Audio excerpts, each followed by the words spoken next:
Tertúlia. Então, boa tarde a todos.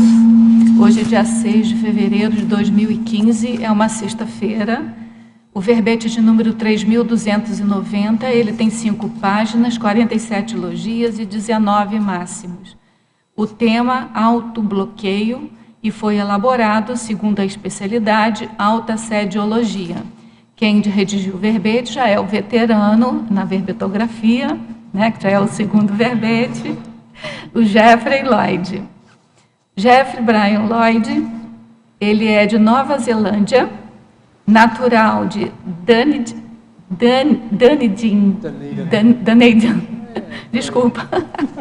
Dunedin, estado de Otago, graduado em Economia, Administração, Tecnologia.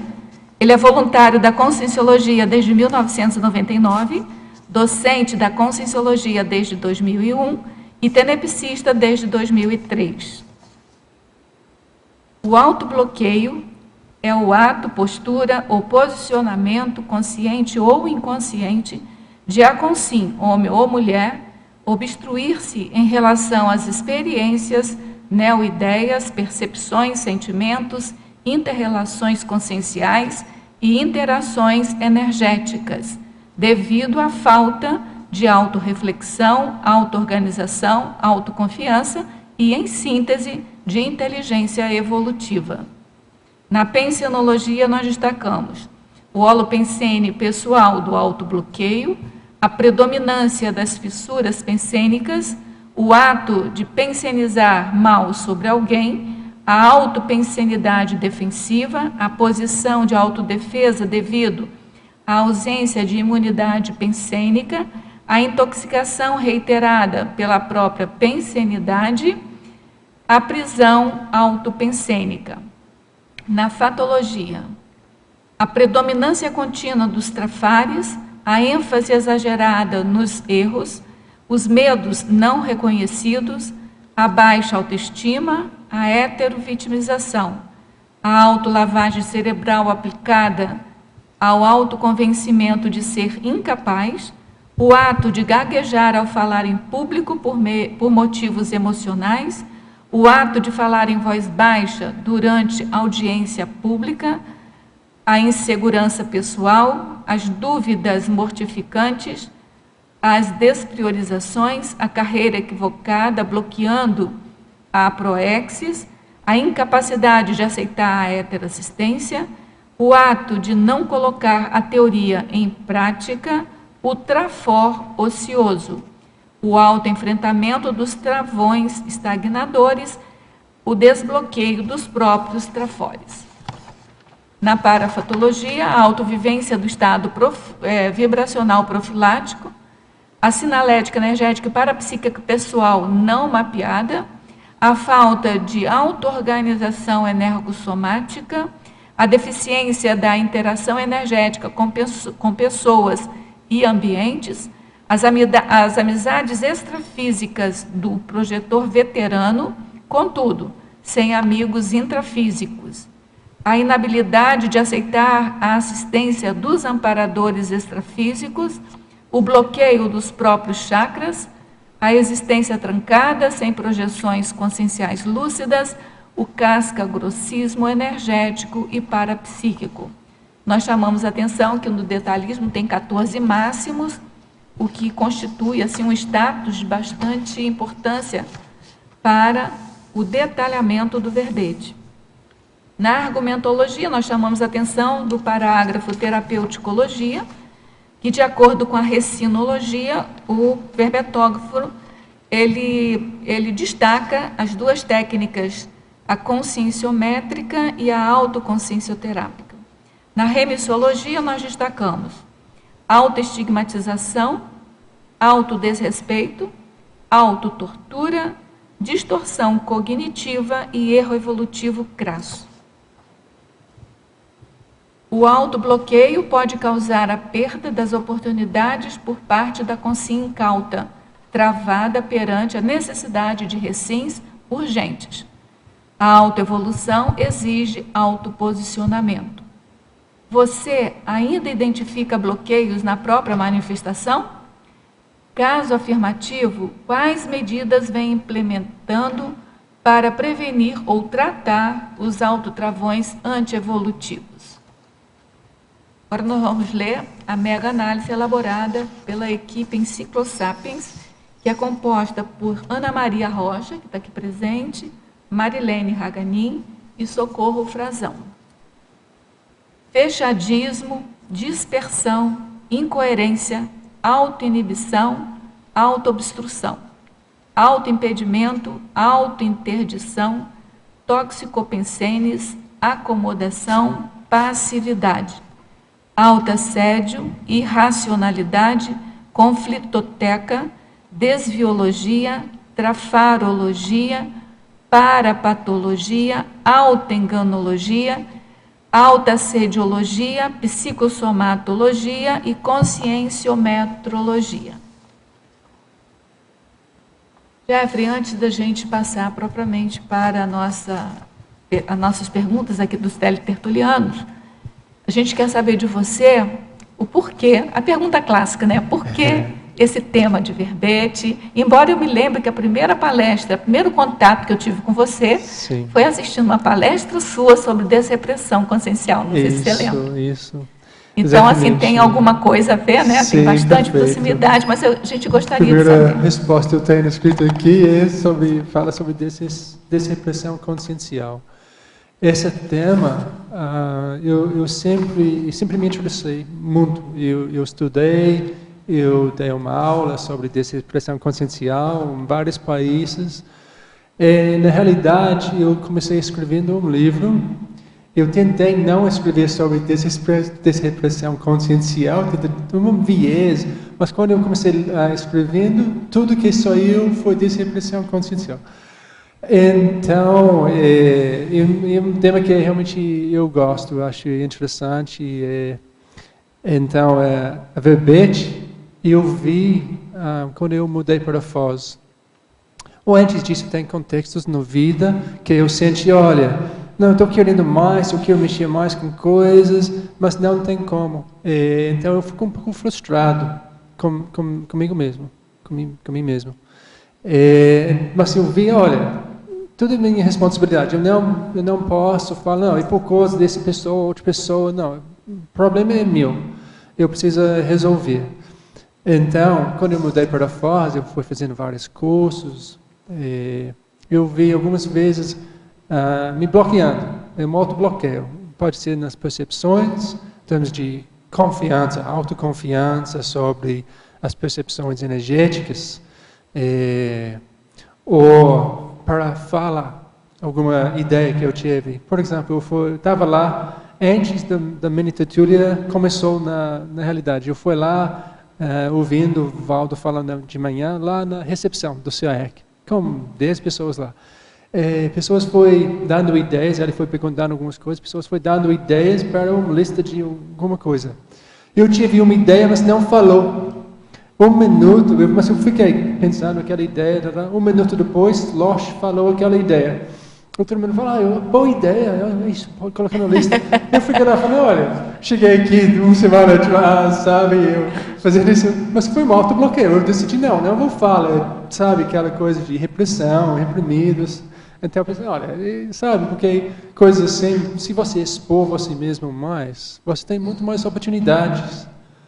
Se você não expor você mesmo, você vai ficar lá, escondido, sabe? Não aproveitar essa oportunidade que a vida apresentou para você.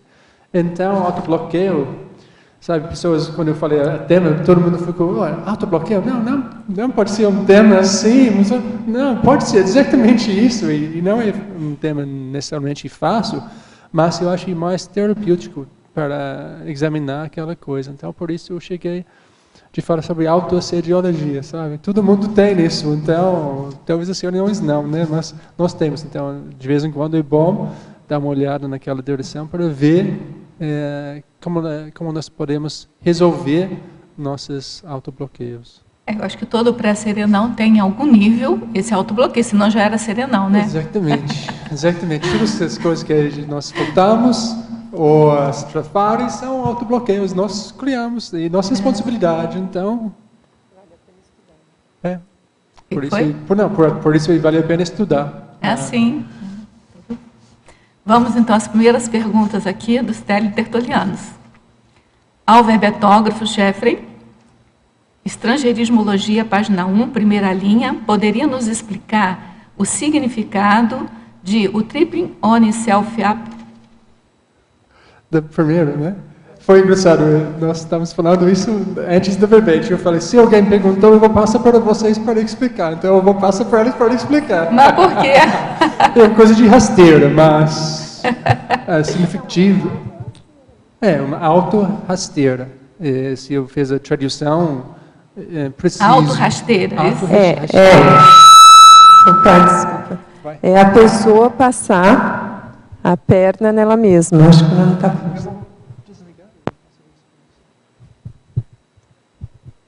O que ele explicou aqui e deu para entender é que é a pessoa quando ela passa a perna em si mesma, né? É uma rasteira, uma auto-rasteira. Porque o tripping aqui, que eu entendi, é a rasteira em si, né? É uma forma de auto-impedimento, né?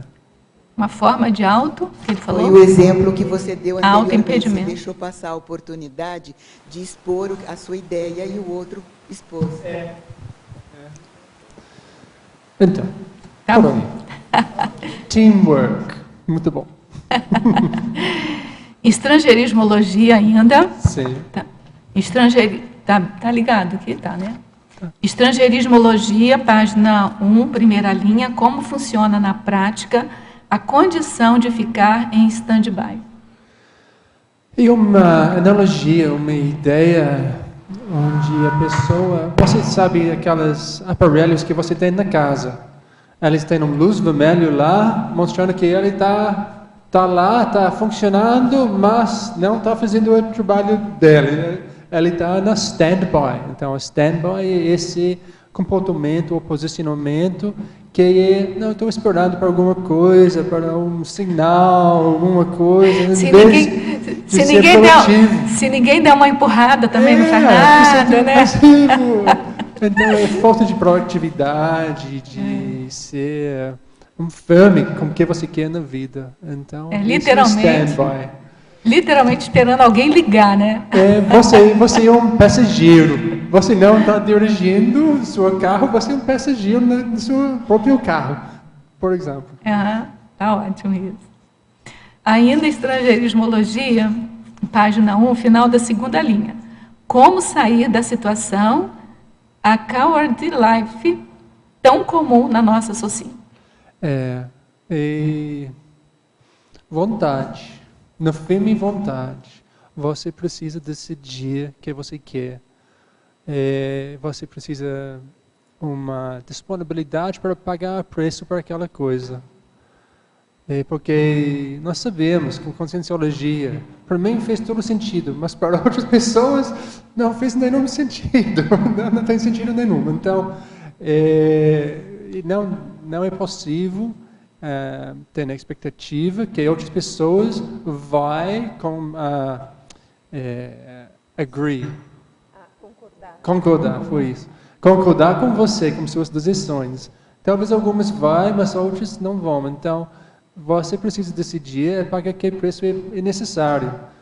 Se você é um intimista, você precisa vai fundo com as coisas. Você não pode ser superficial, ser um passageiro na coisa. Você precisa pegar boi pelo chifre e decidir o que você quer com sua vida. Porque se esses conceitos, essas ideias da consciencialização são mostra a realidade bem para a gente, nós não tem como de fugir da responsabilidade daquela vivência, daquela oportunidade. Precisa mexer com uma coisa. Então, a coisa é vontade, às vezes com muita diplomacia e para-diplomacia para colocar a sua posição, mas a pessoa precisa ficar muito firme dentro de ideias e proexas dela ou dele. Para conseguir um pouco mais de liberação, sabe? Porque tudo a Holopensene que nós estamos envolvidos, ele está dirigindo para aquela direção, sabe? Uma coisa muito superficial, sucesso, e quanto dinheiro você tem, e não é quantos cons você tem, e não é quanto assistência você está fazendo. Então, a holopensene de mundo é difícil. Então, você precisa quebrar a padrão dentro de você. Isso é um caminho para a despertacidade. Então, vontade, EV, TENEPS, todas aquelas técnicas, assistir a tertúlias como você está fazendo.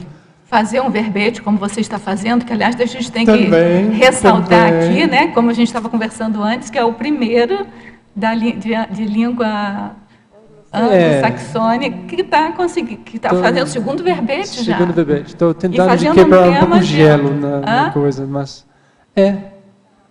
sabe, tem muitas tarefas a fazer, muita coisa. Eu comecei dando aulas, que foi um processo ótimo, eu adorei, super positivo. Então, tem muita oportunidade, coisas estão lá, então só aproveitar e fica firme. Quando você tem pressão, fica ainda mais firme, sabe? Mas você acha que fazer verbete é um exercício de autodesbloqueio? Sim, claro, claramente, para mim é muito óbvio. Nós estávamos falando com o Jon antes, no dia, mais cedo, a ideia foi, começar escrevendo é relativamente fácil, mas coisas apertar um pouco mais no fim, quando você chega perto de apresentar, realmente terminar o verbete, e depois apresentar. Depende do tema, eu acho que alguns temas são mais fáceis de apresentar, mas outros temas são um pouco mais difíceis. Mas vamos ver. Então, vamos em frente. Vou aproveitar essa chance aqui, fazer um convite a todos, né, que a gente vai começar um programa Verbetografia EAD no dia 26 agora de fevereiro, está perto já, e as inscrições já estão abertas, e o programa Verbetografia é totalmente à distância, então a pessoa pode fazer da onde ela estiver, né, em qualquer parte do globo terrestre. Sim. E as inscrições são feitas pela recepção do CAEC. E a que esse programa se propõe? Ele se propõe a mostrar para a pessoa o esquema, a estrutura do verbete, e a gente vai trabalhando depois disso, sessão por sessão. Em 3 meses a pessoa fica com o verbete pronto, se ela tiver disciplina de corresponder às aulas, né, das semanais. Eu posso falar. Então, a gente convida a todos. Eu posso falar que eu fiz aquele curso e é muito bom. Ajudou muito porque tem muitos detalhes para acertar quando você está escrevendo. Então, realmente vale a pena. Foi muito bom para mim. A gente discute, né, bastante. Ajuda muito. Então, tá bom. Obrigada aí pelo teu depoimento também. Outra pergunta aqui, ainda em estrangeirismologia. Página 1, final da 3ª linha. Como funciona para Consim a autoconfirmação incoerente I am okay? Isso, eu estou rindo porque isso é mais uma coisa que nós fomos discutindo antes. Pilar aqui, ela gosta de estrangeirismologia muito, então, olha, essa ideia, teoreticamente, pode ser muito bom para uma pessoa, sabe? I'm okay, mas chega um ponto na evolução da pessoa que realismo é muito mais importante do que autoconsolação, posso dizer. Então, todo mundo nesse planeta tem doenças, tem patologias. Então, para falar que I am okay, não é representante da realidade, e não é real. Então, realidade é ótimo. A gente aprende muito mais com a realidade do que algum sonho, alguma imaginação. Então, coisa isso, é incoerente de falar isso, mas às vezes ajuda a pessoa, sabe? Porque às vezes a pessoa fica muito fragilizado, fez muito auto-vitimização. Então a pessoa precisa parar com isso e mudar a pensanidade. Então às vezes esse I am okay, olha para o espelho e fala, não, eu me amo, alguma coisa. Não entendo que eu usei, mas eu gosto de mim, né? Mas eu não vou ficar lá, I love me, I love you. Não, mas para algumas pessoas eu acho que funciona. Então, por isso a frase não tem coerência. na realidade. Às vezes é uma frase meio social, né? Porque tem a definição, tem uma música que diz, não estou me lembrando agora o nome do autor, que diz assim, a definição de chato. Chato é aquele que você pergunta, como é que você vai? E aí ele conta a vida dele toda. Então tem horas que você, como é que você vai? Ah, tá tudo bem, ok. Então tem uma resposta mais social assim, mas eu concordo com você. A rigor, né, a gente tem sempre uma questãozinha. Não dá para ser chato, né? Mas com você mesmo você pode mexer um pouco mais. Você queria perguntar?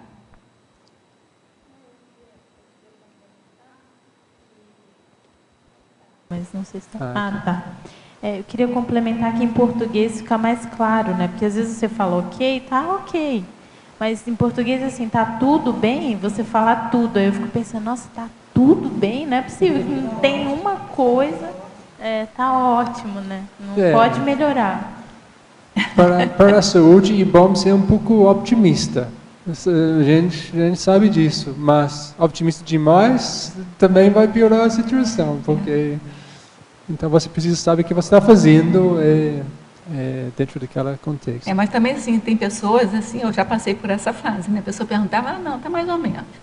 E aí passa uma ideia de que a pessoa é reclamando, que a pessoa é vitimizadora, entendeu?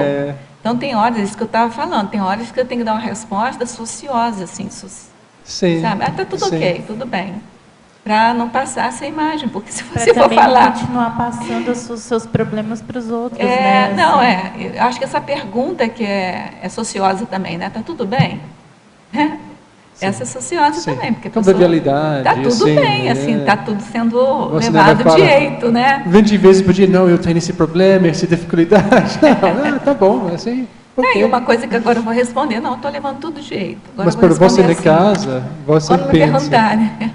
Mas para você sozinho lá na casa, você refletir e pensa, não, e tem isso. Você precisa saber sua situação. Ainda estrangeirismologia, eu acho que ele perguntou todas as questões quase. Na página 1, quarta linha. Nova Zelândia, né? Na quarta linha, poderia explicar o Cold Shoulder interconsciencial e na quinta linha o que são blind men? Blind men, ok. So, cold shoulder interconsciencial é quando você vira costas de alguém. Então, você está encontrando com alguma pessoa, você está em alguma situação onde você precisa ou mostrar alguma convivialidade, sabe? Alguma convivialidade sadia. Mas você não quer, você vira as costas para mostrar que você não está aberto, você está mostrando que você não está aberto para falar com aquela pessoa.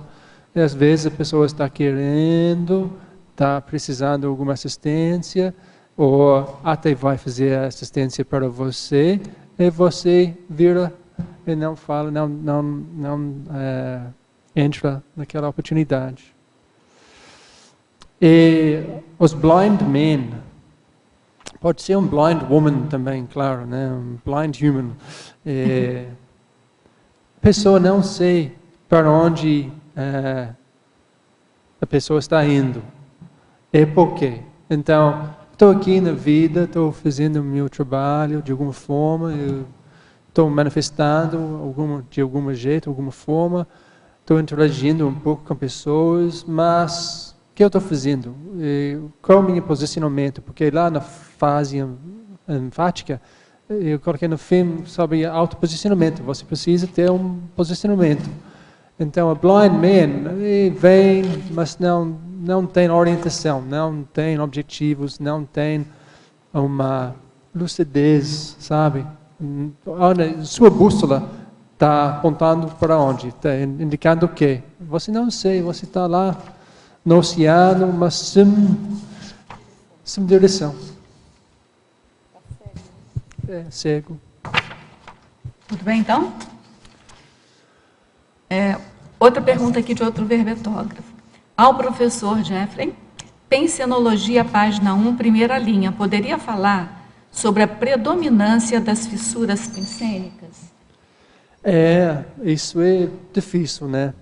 Porque nós estamos olhando aqui a patopensenidade. baseado provavelmente nas autocorrupções ou automimese. Então, nossa pensanidade está baseada em quê? Ela é muito saudável ou não? Nesse caso aqui, a pensanidade é muito problemático, muito ruim, muito negativo.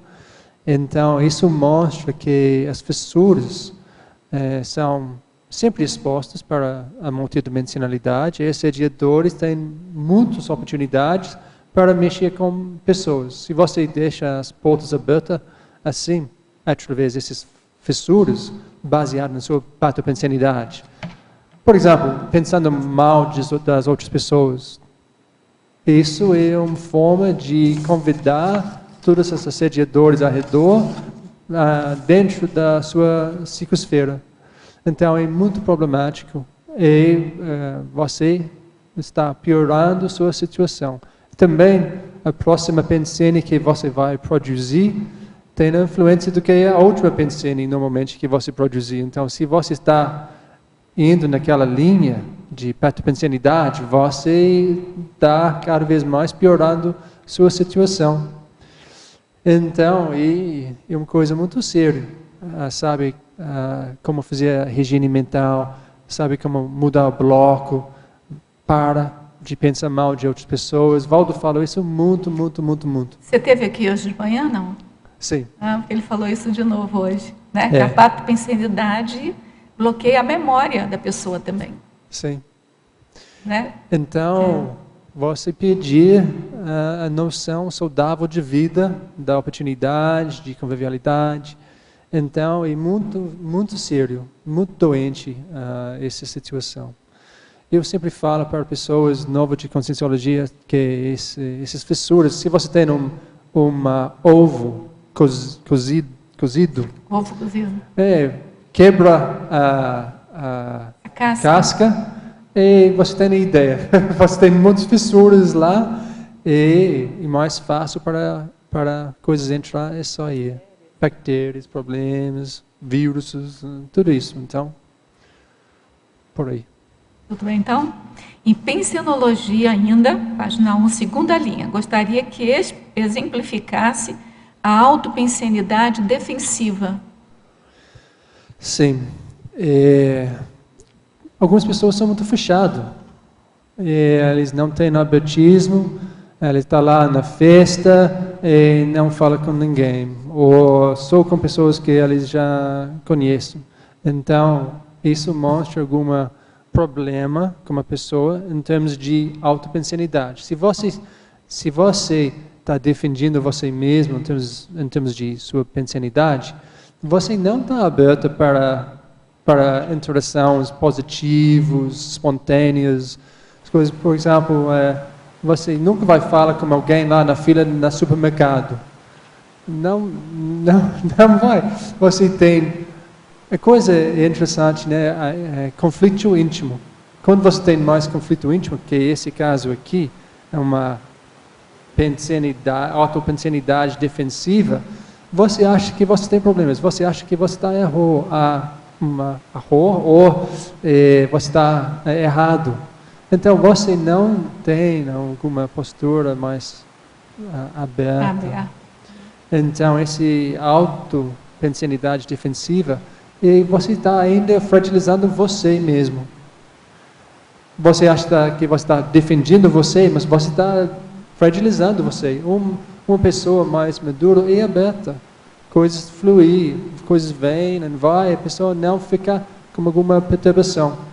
Mas, se você tem essa pensanidade tóxica sobre você mesmo, isso cria um problema depois outro. Agora, isso também tem relação com o processo de guerra, né? Das pessoas, assim, trazem coisas das outras vidas mesmo, no processo dela de ser tão defensiva, porque eu vejo, às vezes, algumas pessoas que são bem fechadas, mas no processo de ter mais segurança, no processo belicista mesmo, forma como se fosse até uma trincheira próximo da pessoa. Às vezes as pessoas pensam que a melhor forma de defesa é ataque. Então, às vezes a pessoa reagir na situação, mas ela está atacando, criticando todo mundo sobre qualquer coisa, mas a coisa é baseada na defesa da pessoa. Então, essa ideia, Margarida, das vidas passadas é muito interessante também. Né? A gente vem com nossa bagagem. Se a gente foi tratado muito injustamente ou com alguma coisa, vem com esse padrão, esse posicionamento já é defensivo por causa das experiências das vidas passadas. Mas dá para reciclar. Sim, tem. Eu queria que você falasse do próximo, né? Que tem muita relação com essa autopensenidade defensiva, que é a posição de autodefesa devido à ausência de imunidade pensênica.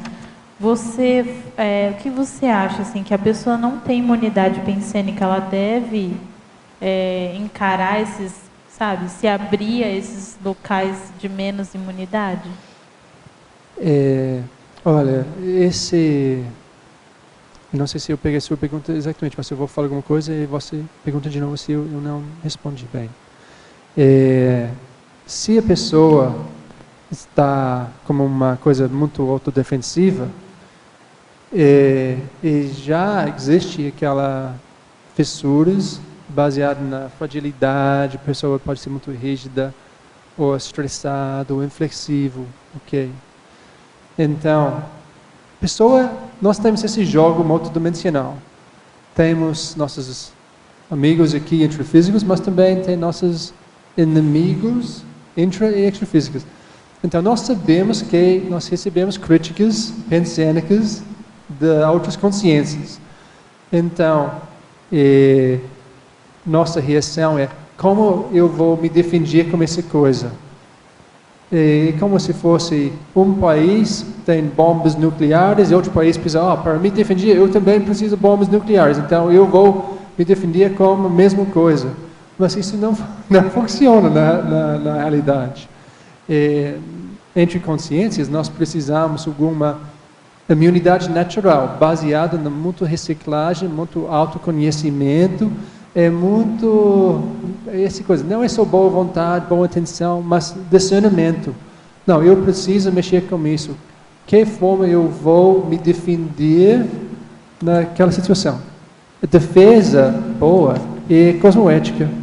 Se você tem cosmoética bem desenvolvido, você tem sua defesa. Você não precisa brigar com nada, não precisa fazer a mesma.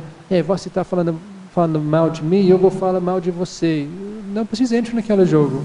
Então você acha que a pessoa não tem imunidade porque ela compartilha do mesmo trafar, né? Sim. E aí ela não quer entrar em contato com aquilo porque, digamos, sei lá, vai relembrar, né? Vai entrar em contato consigo mesmo, né? A pessoa não está, a manifestação não está baseada na autoconsciência, na lucidez pessoal. Então, a forma de defesa, na realidade, deixa a pessoa mais perto dos assediadores do que o contrário, que a pessoa talvez está querendo. Se eu fechar, eu vou ficar, seguro. Você fecha a porta de casa, você acha que fica mais seguro. Pode ser na casa, mas com uma consciência, tudo é aberto, não tem como assim. Então, não é uma coisa homeostática para a consciência. Eu acho que se a pessoa se fecha com pensenidade ruim, ela fica encapsulada junto com o próprio assediador. Aí intoxica cada vez mais. Sim. Porque às vezes a pessoa fica encapsulada, mas se tem uma ortopensenidade, se está fazendo algum trabalho assistencial, aí aquilo é sempre passageiro e, enfim, aquilo é positivo. Mas se ela fica nessa defensiva, encapsulada, e a pensenidade dela, em geral, né, fica patopensênica, né, ela, na verdade, ela está encapsulando o assediador junto com ela. Fica bem perto aqui, eu estou gostando da sua pensenidade, vem mais perto. Eu estou exatamente como eu estou sentindo, você tem a mesma... E aí é difícil de sair daquilo, porque imagina, você quer sair, quer pensar em outra coisa, quer ter bom astral, como se diz aí, mas aquele pensamento é circular, ele volta, é um círculo vicioso, porque não é só você que está ali dentro. Né? Então é difícil. Você fica lá, stuck, né? E outra questão da defesa interessante é assim, você pode até, no processo da imunidade, né, você pode ir até um ponto onde realmente você sofre ataques, mesmo estando cosmoético, mas você aprende com aquilo. Isso te fortalece, né? Então o processo, quando você quer se defender, você acaba deixando de aprender muito, né? Se você não interage, você não cresce, você não se fortalece, tudo isso conta na evolução, né? Isso. Agora, se defender é importante, né, gente? Mas se defender sabendo, com lucidez, com discernimento, com o objetivo de assistir, né? Também sabe quando você precisa trocar os mecanismos de defesa, sabe? Porque chega alguma hora que você vai ter uma sustentabilidade maior que você pode trocar o mecanismo de defesa. Não, é a questão do medo em si, né? Porque se você tem medo e por isso você acaba se fechando, deixando de experimentar, se auto-bloqueando, esse é o processo. Porque a partir do momento que você... o medo está te impedindo de fazer as coisas, é bem diferente de você ir consciente, lúcido, como o Jeffrey falou, né? Você experimentar, não ser ingênuo, mas é lógico, se você tiver alguma ingenuidade, você vai aprender. Vai aprender com aquilo, né? A lucidez e o discernimento, eu acho que é a pedra fundamental, né, da vida da gente, né? Vamos lá, Fatologia, página 1, quarta linha. Poderia elucidar o orgulho levando a consciência a definir metas fáceis? Sim.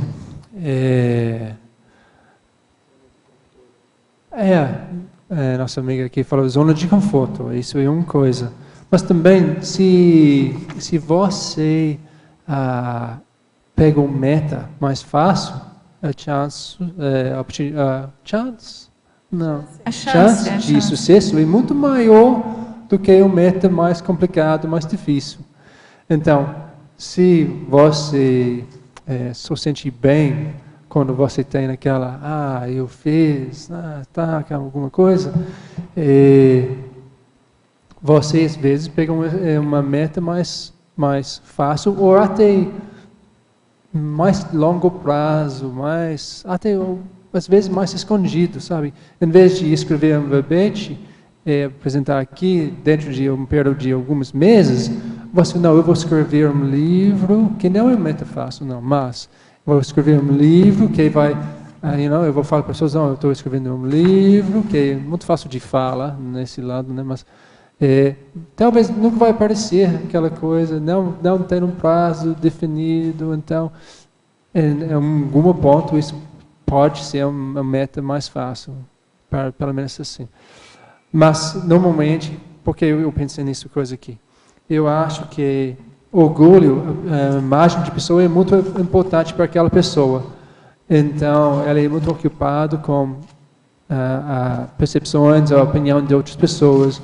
Então, também eu posso dizer que uma meta mais difícil, uma pessoa com orgulho, talvez vai escolher uma meta mais difícil também, ok? Mas, nesse caso, eu estou falando na abordagem, uma pessoa muito orgulho, quero sucesso, quero ser reconhecido por aquela coisa, ele pega uma coisa mais fácil, mais rápido de entregar, e chega lá e fala, mais uma coisa para mim. É uma ideia. E o outro lado, Jeffrey, aquele megalomaníaco que faz aquelas metas enormes. Ela não tem um pouco de orgulho, não é só doideira mesmo da megalomania. Sim, não, fez parte também, né? Fez parte também. Arrumar todo mundo para trabalhar para vocês, para aumentar sua status e poder. Isso existe, pessoas fazem isso, em qualquer linha de manifestação. Então, tem a ver com orgulho também. Mas às vezes eu coloquei algumas ideias que são mais contrário, em outra forma de abordar o assunto, mas realmente existe isso também. Agora, só para complementar o que eu cortei ele, que é assim, eu concordo com você que o mais problemático no nosso nível é esse tipo que você definiu agora, da gente definir metas mais fáceis. Porque a gente sempre ouve, a gente tem uma sensação interna de que a gente está sempre em subnível, né? Porque a gente não coloca umas metas mais ousadas, do ponto de vista conscienciais que eu estou falando, intraconscienciais. Definitivos, coisas mais... Né? A gente sempre diz, não, desperticidade é para 20 anos, não, é para outra vida. Agora, recentemente, a gente teve um recado de uma consciex, não, desperticidade vai 3 anos, aí mexeu com todo mundo, porque 3 anos é para agora. Sim. Então, assim, antes a gente achava que era para 20 anos está tão longe que fica para outra vida. E agora é para agora. Sim. Né? Então, está todo mundo se mexendo. Mas, então a gente está sempre subnível, a gente está sempre achando que a gente não é capaz, é aquilo que você falou ali. Sabe? E não, às vezes, muito consciente, mas aquela coisa, não, isso é só para alguém, isso é só para alguém. Sabe? E não é assim, aqui na Cognovas eu vi cada vez mais que pessoas são mais, não, a gente está junto, vamos, todo mundo pode, vamos lá. E não é tão longe, tão difícil. Ok, se você é novo na Conscienciologia, talvez vai demorar um pouco mais para chegar lá, mas talvez você chegue já desperto, quem sabe? Sabe? Então, vamos ver. Mas, eu acho que a gente precisa fazer aquelas metas... nem tão, tem que ter discernimento, né? Nem de acordo com o seu proexis, sabe? Nem uma meta muito além, impossível de você alcançar, mas também não pode ficar em subnível, né? Aí o que vai balancear essas escolhas é o discernimento. Precisa aqueles desafios positivos, construtivos, aquele estresse positivo. Se você tem metas que dá isso para você, você vai crescendo cada vez mais. Se você não então dá uma olhada nas suas metas, suas prioridades e veja. Você queria falar alguma coisa, Magri? Fala. Laura, você ia falar alguma coisa? Não. Lá então, que é melhor ser orgulhoso a maior do que a menor, já que né? Sei não. Mas aí a Pilar aqui falou que é melhor não ser nenhum dos dois. O melhor é ter discernimento. E melhor tirar o orgulho do processo, se você pode. Melhor é ter discernimento e parapsiquismo. Um louco interno. Isso. E agora fazer metas mais ousadas não significa necessariamente orgulho, né? Você acha que não? Eu conheço pessoas aqui que hoje conheço pessoa aqui que já é EPICOM, e assim que chegou aqui, ele fez todo um max planejamento. O que ele queria, para desperticidade, e está alcançando, entendeu? Então, eu acho que isso é importante. O max planejamento do inversor não é megalomania. Mas, então, pelas metas, a gente pode discernir, assim, se você coloca metas evolutivas... se você é orgulhoso ou não importa muito, assim, importa que você está almejando evoluir, digamos assim. Você não está fazendo aquele max planejamento seu para aparecer para o outro, você está fazendo para desenvolver a intraconsciencialidade. Agora... E aí você vai usando a sua lucidez, seu discernimento para ir acompanhando aquilo, né? Se você é muito orgulhoso, sua proexis, com certeza, vai ter uma cláusula lá, reciclar esse postura orgulhoso. Então, tudo é... Agora, o que o Jeffrey falou do livro, eu acho interessante, porque, assim, às vezes a pessoa coloca uma meta que ela não vai ter que realizar agora. Então, aquela pessoa muito orgulhosa, que é o trabalho perfeito, entendeu? Que é o trabalho perfeito, aí coloca aquelas metas, nunca atinge, né? Não faz o trabalho diário, não tem um estresse diário, que é você fazer pequenas coisas que vão te expor, né? É o orgulho, né? Fazer pequenas coisas que expõem realmente você, né? Quer fazer um livro, mas também não faz nada e não aparece nem com o livro, né? Deixa tudo. Quer dizer, não pega pequenas metas, né? Tinha uma vez que o professor Valdo falava, né? Era o artigo, verbete, livro, que é para a pessoa entrar na realidade, começar a fazer o orgulhoso, ele fica no livro, mas ele nunca traz o livro, nunca apresenta nada, ele não faz. Né? Tem que começar pelo artigo, pelo verbete, né? O verbete ajuda muito isso, porque ele já tem uma chapa estruturada, né? Então, não precisa de você se preocupar o que você vai fazer primeiro. Ele já tem logo a conformática, definição, sinonímia, antonímia. Aí você vai criando já tem uma sequência lógica ali, né?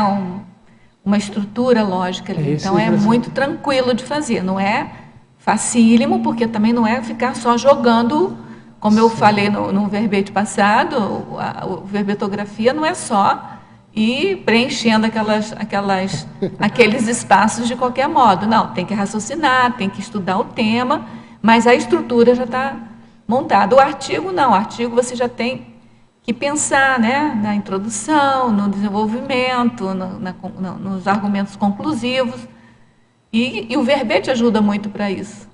Pessoas acham que é verbete, algumas pessoas falam comigo, não, eu não gosto do verbete porque ele tem muita estrutura, ele é restrito, ele não tem liberdade. Eu acho que é o contrário. Tem formato, sim, mas você entra na coisa, tem ideias de todos os lados e são coisas de arrumar as ideias, que é uma coisa de escrita de qualquer jeito. É que a estrutura, na realidade, para mim, ajuda o processo de escrever, nada de restrição das coisas. Eu acho que é uma mal interpretação de algumas pessoas. Eu tenho um verbete, acho que é redação verbetográfica, alguma coisa assim, que fala sobre isso, sabe? Que assim, as seções do verbete, elas instigam o raciocínio lógico da pessoa, as operações mentais. Entendeu? Então, não é assim, você vai fazer um sinergismo, você tem que raciocinar o que é um sinergismo. Então, obriga o verbetógrafo a botar o raciocínio, né? Um sinergismo é diferente de crescendo, diferente em quê? Então, você vai raciocinando. Então, assim, cada seção do verbete, ele foi meticulosamente pensado para você fazer toda a questão da análise e síntese, porque o verbete ele movimenta, uma conjugação de análise e síntese, né? Vai lá. Autodesbloqueio, isso. É interessante esse pensamento de pequenos passos. Que nós podemos não fazer um grande passo e tudo é certo. Para nós podemos fazer só pequenos passos. E na problemática se nós falamos de várias coisas, nós somos superficial e nós não vamos profundo. E um verbete é exatamente que você vai pequenos passos no profundo e só se você vai fazer esses passos, você tem a possibilidade de ver, tem uma outra visão melhor e todas as complexidades são melhor. Se você fala só superficial, você não consegue nada. Sim, isso mesmo. Então, tem outras perguntas? Tudo bem? Posso fazer uma pergunta? Jeff, eu vi aqui na fatologia, você comenta assim, as dúvidas mortificantes.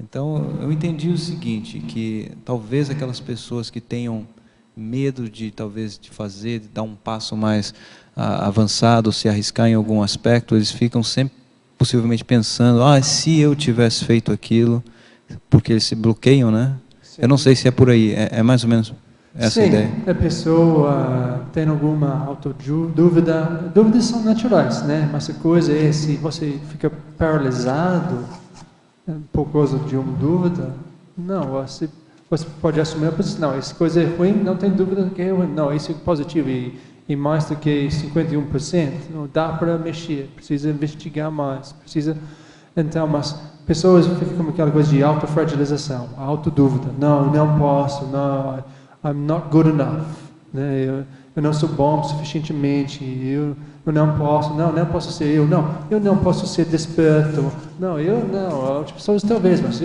que é isso? Isso é coisa que a pessoa fica parada na evolução, não posso, esse vídeo não.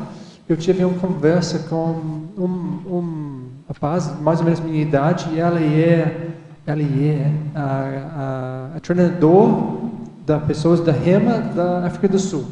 Ele está indo para Olimpíadas, as coisas assim. Ela, minha idade, bom, inteligente, tudo isso, e a gente foi um lado do outro no avião por 8 horas. Na realidade, eu mudei para dormir, mas voltei, a gente falou lá no aeroporto por muito tempo. eu expliquei, eu não estou aqui em Foz fazendo as coisas de consciência, falo sobre energia, intenção, falo muito sobre as coisas de rema, competição, as coisas.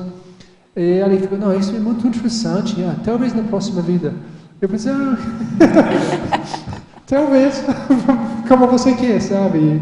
Todo mundo escolhe, mas coisa de polaridade, que é importante para você. Então, mortificante, sabe? Não, você precisa mudar alguma coisa, não dá para sustentar isso. Mas algumas pessoas sustentam isso para a vida inteira. Não quero mexer com as crianças, as coisas. Então, eles ficam... Certo. Jeffrey, na fatologia, na segunda linha, você falou os medos não reconhecidos. Sim. Você pensa também sobre traumas de outras vidas, talvez? Um processo que você sente, agora eu tenho a possibilidade de ir em frente, mas você tem essa autodefesa, mecanismos e caiu na autodefesa? Muito bem lá.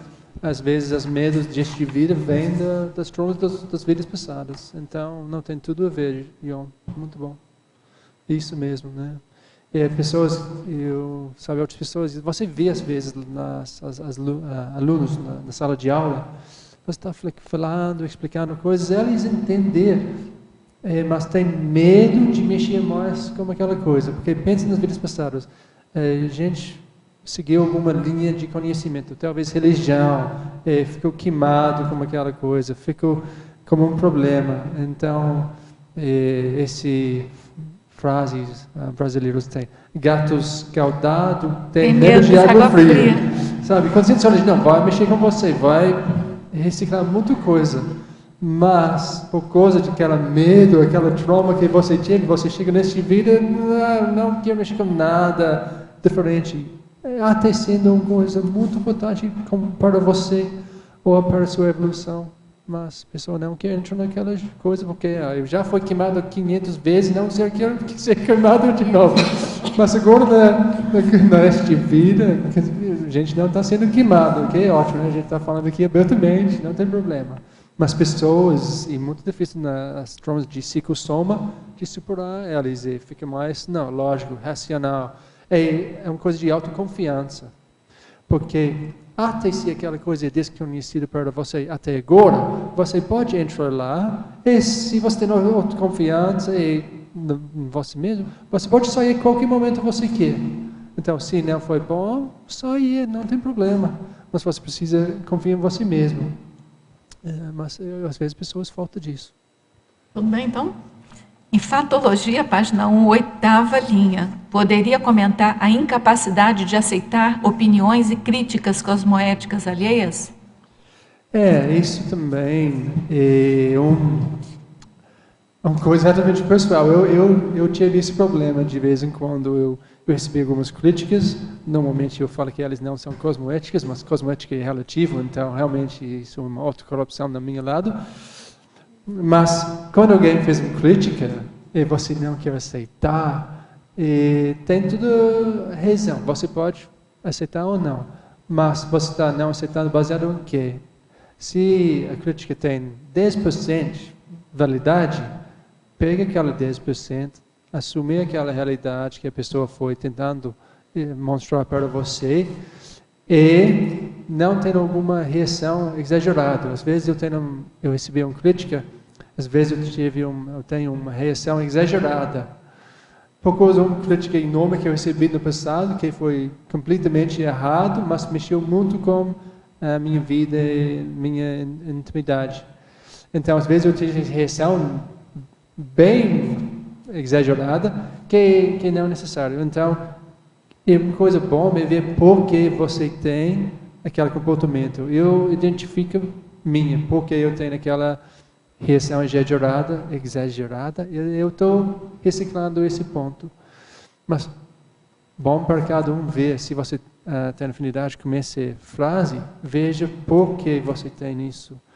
Crítica é ótimo, ajuda muito, se você pode aproveitar aquela oportunidade que a pessoa está dando para você, e vai ser muito melhor para você. Fatologia, página 1, terceira linha de baixo para cima. Poderia explicar o ato de autofragilizar-se para não receber críticas? Tem a ver, né, com o anterior. Sim, isso é manipulação. Você está mostrando uma postura para o mundo, não, tadinho de mim, pobre mim. Aquela postura você está mostrando para não receber críticas. Se todo mundo está pensando, tadinho de você, ninguém vai fazer críticas, quase ninguém. Né? Na conscienciologia a gente desenvolve essa habilidade ainda assim. Na consciência cobaia, da consciência, essas coisas. Mas você tentando de manipular as pessoas. Chorar, as mulheres, os homens chorar, esse é um exemplo bom. E você está fugindo do estresse positivo para crescer. Então, é bom reciclar isso também. Eu fiz isso. Eu escrevi isso porque eu também tive aquela abordagem. Né? Eu estou amistoso, isso, mas também, tadinho de mim, a pessoa está fazendo coisas injustas comigo, Até assim, não importa, e não é cosmoético se usa aquela coisa para manipular os comportamentos das outras pessoas. Você acha que você quer falar? Jeff, na fatologia, quarta linha de baixo para cima, tem aí uma frase que é assim: a falta de interdependência saudável. Como é que isso se relaciona com autobloqueio? Qual é a relação? Olha, todos nós evoluímos junto. Interdependência é um fator crucial na evolução. A gente não tem como fugir essa realidade. Com nossa dupla, com nossos amigos, com nossos colegas, com toda a comunidade, a família consciencial. Então, a base de tudo isso é a assistência. Se você não tem uma interdependência saudável, você não está entrando na coisa de assistência e interassistência. Eu recebi assistência e você também, por causa da nossa convivialidade, nossas interações. Então, se você é isolado, você está fechado em termos de outras pessoas, oportunidades, você vai ter uma falta de independência saudável. Você tem até alguma dependência, mais do que é saudável, ou independência, sabe? Isso, afastado de todo mundo. Pode ser que você acha, voltando de orgulho, você é superior, você não precisa ir, todo mundo está fora, lá embaixo, você é rei do cosmos. Então, você está faltando essa convivialidade. Jeffrey, eu não entendi aqui o último antagonismo, na página 3. Antagonismo, medo do presente, medo do passado. Depois tem mais um. Sim. Medo do antagonismo. Por que ele é antagonismo? Um é problemático para o outro. Principalmente se você quer mexer com seu autoconhecimento, você precisa pesquisar do passado, sabe? Mas se você não se sente bem dentro de você mesmo agora, você está inseguro no seu contexto evolutivo, na sua posição, na jogo aqui, e você tem realmente dificuldade de entrar na sua passado, em termos de autopesquisa. Então, isso é um autobloqueio. Se você tem medo agora do presente, onde a gente não precisa ter medo, a gente sabe que isso é uma autocorrupção e não é necessário e é anticosmoético para cada um. Sabe, nós não somos bichos mais, nós só sabemos que vida é multi-existencial, é multidimensional. A consciência não morre porque tem medo. É uma falta de reciclagem. Então, se nós temos essa coisa ou essa ideia mexendo com nós, é importante de resolver e procurar pesquisar mais. Dá para entender? Eu entendi a parte do medo do passado, mas não o medo do presente. É um antagonismo? É antagonismo que você está falando? Medo do passado. Medo do presente? entendi o Porque antagonismo não é que seja incompatível. O antagonismo, ele pode ser construído pela diferença, ou seja, o medo do passado é diferente do medo de presente. Tá. Então tem um antagonismo aí, tem várias, vamos chamar assim, várias características de você montar um antagonismo. Ele pode ser incompatível, pode ser antagônico, mas pode ser só por uma diferença, entendeu? Por exemplo, tem alguns verbetes que o professor Valdo usava assim, ó, antagonismo tares tacon. Tares não é antagônico, é tacon, nem tacon é antagônico. Aliás, as duas coisas são quase que indissociáveis. Só que nesse antagonismo era um verbete onde se falava e se mostrava a questão da assistência de alto nível. Então, o que o leitor, né, apreende desse antagonismo? Que não é a mesma coisa e que, com certeza, a tares, ela deve ser prioritária, a tacon, no caso. Entendeu? Entendo. Sim, Clarion. E embaixo, no Paradoxologia, o paradoxo do autobloqueio saudável. Nesse caso, porque quando eu fui estudando autobloqueio, não, tem alguns autobloqueios que podem ser saudáveis. Por exemplo, encapsulamento. Você está fazendo um bloqueio, um autobloqueio, mas pode ser saudável em algum contexto. Então, existem alguns autobloqueios que podem ser saudáveis. Também, se sua pensanidade está indo para uma direção ruim, você bloqueia, isso é uma coisa saudável também. Então, coisas existem, mas só para mostrar diferenças aí. Oswaldo? Fala no microfone, por favor. Eu Agora pegou. não estava conseguindo perceber o antagonismo, Qual que é o era restrição intrafísica, autobloqueio. Mas aí, vendo dessa forma que você está falando, não precisa haver uma oposição necessariamente. Não precisa de ser contraditório, de ser antagônico, estrito senso, entendeu? Mas aí, na sindromologia, teria uma outra pergunta. O que seria a síndrome de Jonas? Isso é onde? Sindromologia, página 3. Na segunda linha da sindromologia, página 3. Sabe... Jonas é o pescador. Eu vou passar isso para a Magli, eu esqueci, eu não estou dizendo, então desculpa. Síndrome do Jonas é usado até na psicologia, mas na verdade vem da história de Jonas, é uma história bíblica, né? E ele tenta mostrar essa questão do medo do sucesso. Aquela pessoa que tem medo de ter sucesso. Então ela não faz as coisas. Né? Tem a ver com Jonas, pescador bíblico? Sim, tem. É da história bíblica mesmo. Tá, então preciso reler. Porque ele parece que ele não escreveu os livros, né? Ou ele tinha que escrever, mas não escrevia. E até que ele passa por uma situação lá, e daí ele vê que ele não pode fugir eu vou olhar direitinho da proex dele, digamos assim. Vamos pôr nessa coisa. Mas é aquela pessoa que não cumpre, aqui no nosso caso, que não vai atrás da proex. Não... Entendi. Obrigado. Tudo bem, gente? Assim quer perguntar? Voltada na fatologia, nós falamos de interdependências, e você escreve aqui na linha 8 de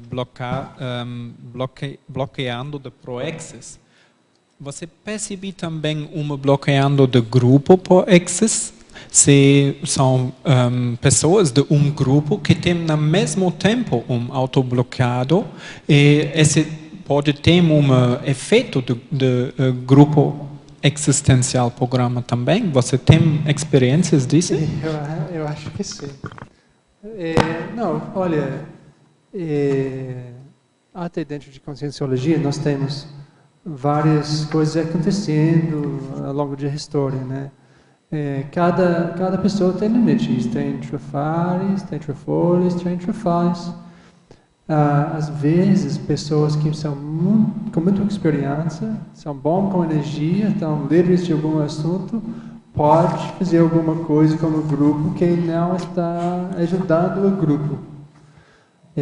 Temos casos, a gente sabe, mas isso é uma coisa muito pesada para as pessoas que estão quem está dirigindo isso linha, aquela coisa, e muito pesado, muito negativo. As repercussões para muitas pessoas são profundas e não é fácil. Mas cada pessoa tem no cérebro, se a pessoa não está assumindo o posicionamento deles, isso é um autobloqueio, isso é responsabilidade da pessoa. Cada um precisa decidir, mas em grupo coisas funcionam diferente do que só um caso isolado. Tem influências, outras influências e mais complicado mesmo. Pode ser também uma bola de neve. Se tem uma doença, uma patologia, outro também como um vírus que cresce. Sim, às vezes pessoas, as trafares, batia com as trafares da outra, se combina e exacerba. Às vezes até entre duplas tem esse problema. O trafar de um bateu bem com o trafar do outro e não está reciclando muito bem e a coisa piorar. Tudo bem, gente? Vamos dar um andamento aqui, que a gente tem várias perguntas aqui. Essa verba tele-tertuliana, ela está fazendo perguntas para você de Madrid. Ela pede estrangeirismologia, 2 dos estrangeirismos você já respondeu, então eu vou pular. Então, ela pede, na estrangeirismologia, a postura do wait for a sign. Sim, isso é alguém que está literalmente esperando para um sinal para fazer alguma coisa. Mas, sabe, você está... falei um pouco antes, mas isso é a pessoa falta de posicionamento, sabe? Falta de decisão própria.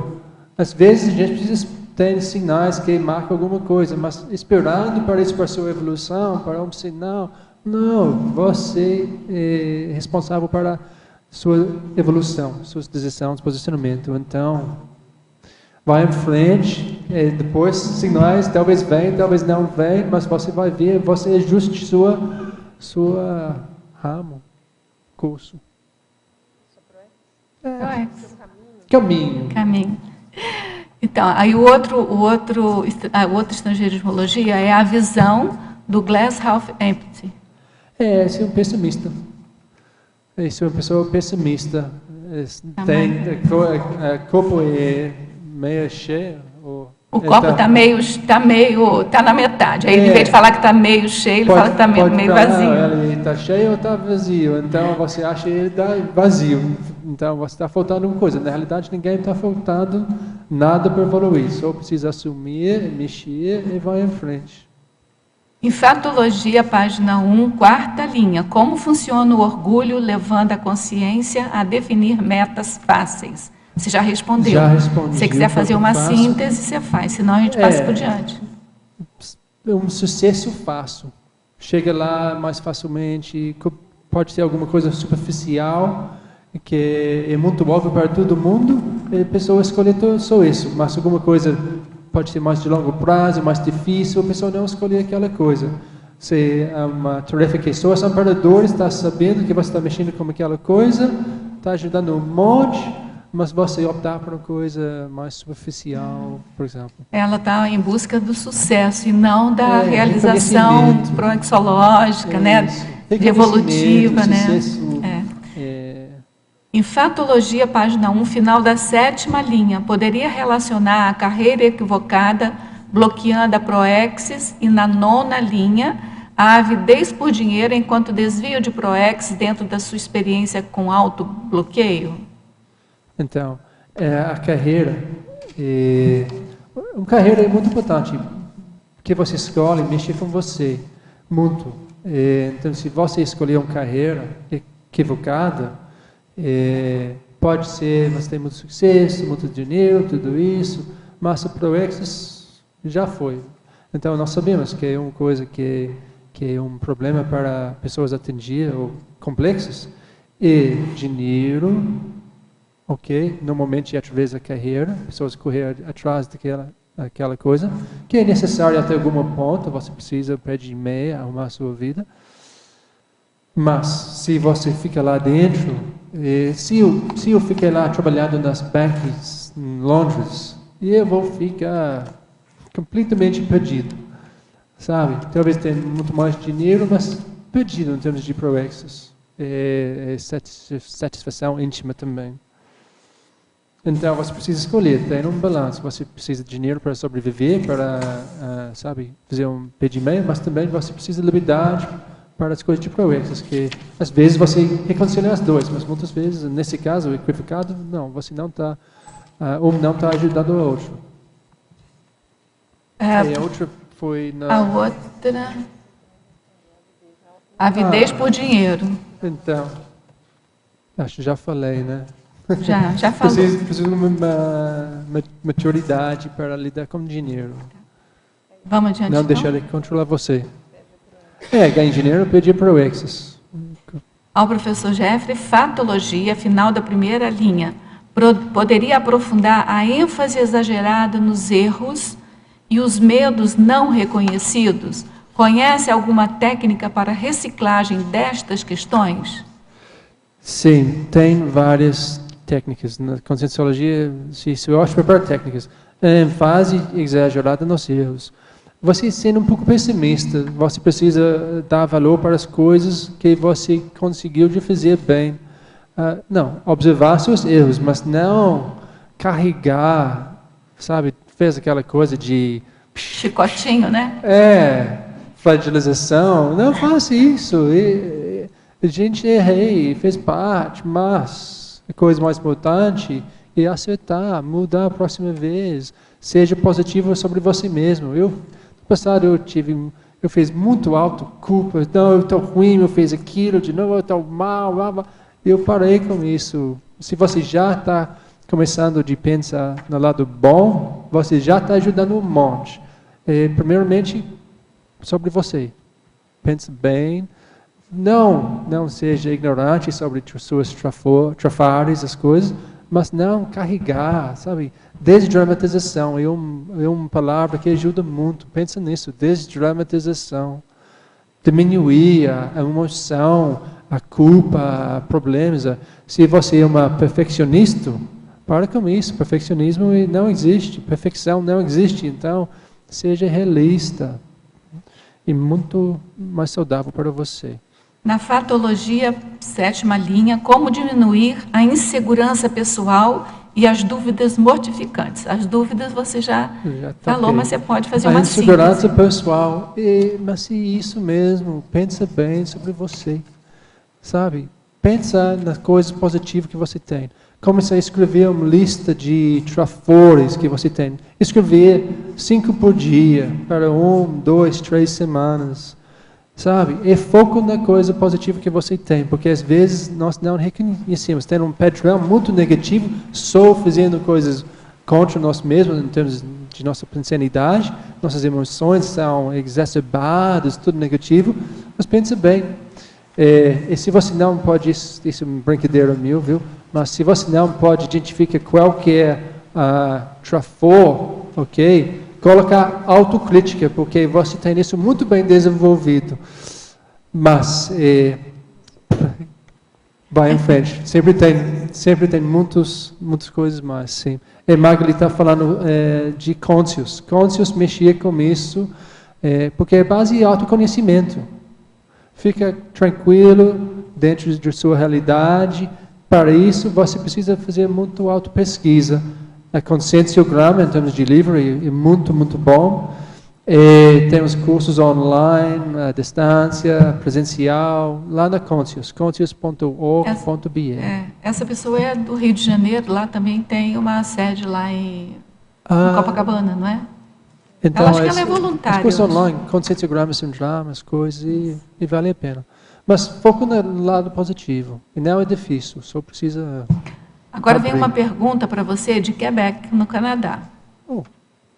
Ao professor Jeffrey, poderia exemplificar como superou o autobloqueio da língua estrangeira que normalmente temos morando em um país estrangeiro? E também sobre a abertura a uma nova cultura. O nome dele parece brasileiro, né? Então ele deve estar lá cortando o seu dobrado lá naquela terra eu morei fria. lá também. Eu amo a Canadá, é um lugar, um país muito bom. Então, a linguagem, né? aprendendo uma linguagem nova, idioma novo, é muito bom. Se você tem vaidade, isso vai diminuir muito quando você começar a falar um outro idioma. Mas eu acho que impedir muitos brasileiros falando os outros idiomas é mais ou menos isso, vaidade. Aquela coisa, pessoas vão pensar que é de mim. Porque muitas pessoas estudam muito bem, mas não falam, tem vergonha de falar. Esquece vergonha, vai em frente. Coisa muito mais importante e aproveitar a oportunidade que você tem. Não dá para ficar lá calada, não falando nada para pessoas, quando você está num lugar super rico de oportunidades, de pessoas boas. Então, enfrentar. As coisas é só enfrentar, vai em frente. Fala de qualquer jeito, até assim, mal como eu, mais ou menos mal, viu? Mas vai em frente. Usa a linguagem mais ou universal menos dos bem, mais ou menos gestos, mal, né? por aí. Glass half full, glass half empty. Alverbetógrafo, efeitologia, página 2, segunda linha. O efeito do auto-isolamento provocado por doença somática seria um impacto da cosmoética destrutiva? Pela minha experiência pessoal, a doença somática foi fundamental para reconhecer a importância de tratar o energossoma e o psicossoma. E, acima de tudo, reconhecer minha labilidade parapsíquica superada com as técnicas conscienciológicas abordadas pela professora Malu Balona. Pode repetir? Posso. Ela quer falar ela quer que você fale sobre o efeito do auto-isolamento provocado por doenças somáticas. E ela pergunta, seria isso o impacto da cosmoética destrutiva? E aí ela explica que, pela experiência pessoal dela, a doença somática foi fundamental para reconhecer a importância de tratar o energossoma e o psicossoma. E, acima de tudo, reconhecer a labilidade parapsíquica dela. Interessante, eu acho que não peguei tudo, mas... Pega Sim, o não, porque se você tem um corpo que está com uma doença muito, muito forte, de alguma forma, você tem todo o tempo de refletir. Obviamente não é ideal, mas você tem muito tempo de refletir e pessoas fazem uma reciclagem muito, muito profunda. Então, isso é uma coisa de autodesbloqueio, na realidade. Foi um autobloqueio, mas deslanchou um processo muito positivo para a pessoa. Porque às vezes tem umas doenças que são incapacitantes, né? Progressivamente incapacitantes. E aí, do ponto de vista intrafísico, elas são completamente cerceadoras da liberdade da pessoa. E muitas vezes algumas doenças são assediadoras. Né? Eu tenho algumas doenças minhas que são assediadoras. Sim. Eu sofro mais assédio físico do meu próprio corpo do que...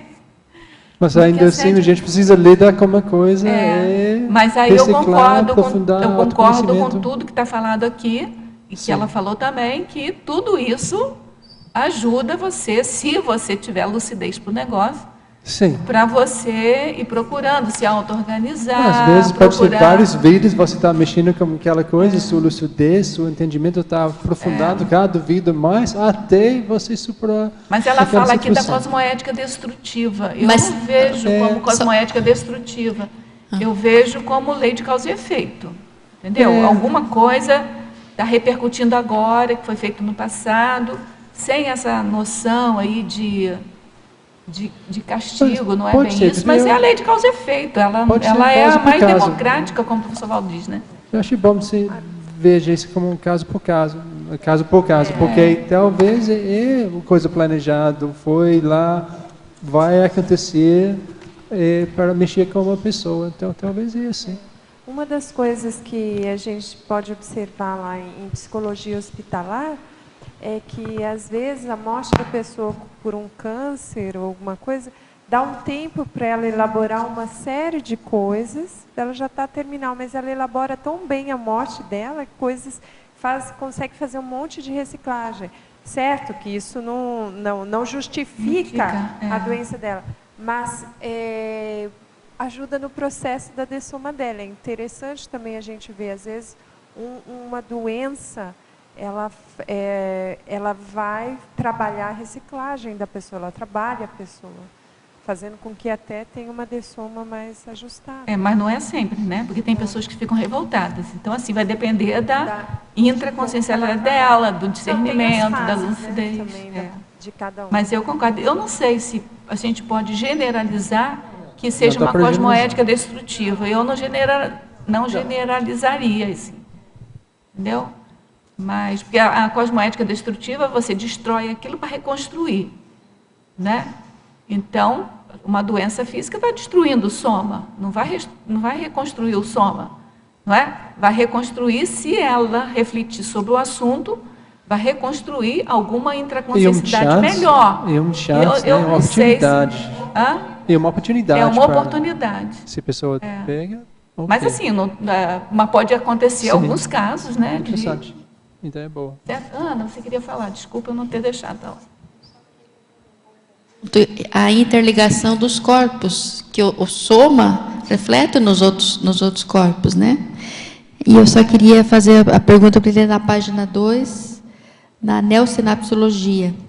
A utilização antievolutiva das neosinapses geradas por algum tipo de trauma. Você achou? Neosinapse é a última. Sim, aqui embaixo, a última linha. Isso. É a utilização antievolutiva das neosinapses geradas. Então, se você entra nesse processo, tem alguma trauma, doença, você fica magoado com aquela coisa. Tem novos sinapses por causa daquela experiência e você está indo para uma direção muito ruim, sabe? Aquela situação onde talvez você é uma vítima, realmente uma vítima. A coisa foi muito injusta, inesperada, não necessário, mas você foi lá, fez parte daquela coisa, pelo menos nesse contexto. E você pode ficar, não perdoar a pessoa, e você conseguir, não, vingança, vou fazer alguma coisa, não, vou tirar tapete quando eu posso daquela pessoa, vou fazer alguma coisa contra, ou você abrir a mão de coisa, perdoar e vai na outra direção em termos de sua interação com uma pessoa. Então, essa coisa de perdoar antecipado, todo mundo, isso é um boa. Mas se você tem um trauma que é mal resolvido, você fica preso lá, você está bloqueando você mesmo, você não abrir a possibilidade de acertar as coisas, e você precisa fazer isso. Qualquer coisa, obviamente, anti-evolutiva é uma coisa... Fazendo uma síntese. Problemática. Não tem justificativa para ser anticosmoético. Então, vamos dizer assim, o trauma, ele criou aquelas neosinapses para você. Sim. Isso é a causa, vamos dizer assim, de um bloqueio.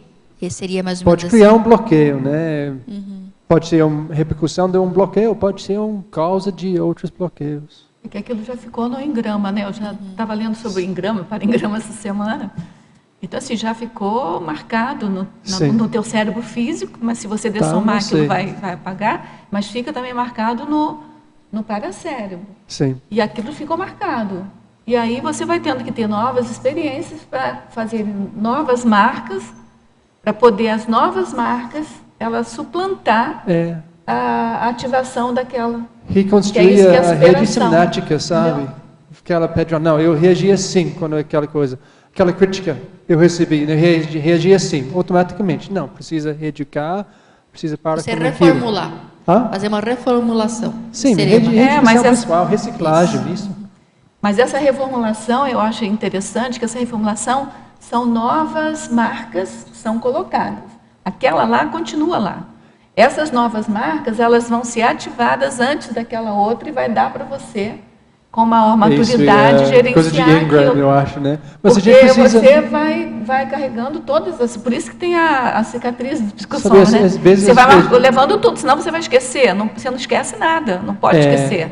Senão você pode cometer de novo. Esquecimento intencional. Então, às vezes, a gente precisa aplicar. Não vou pensar naquela coisa mais.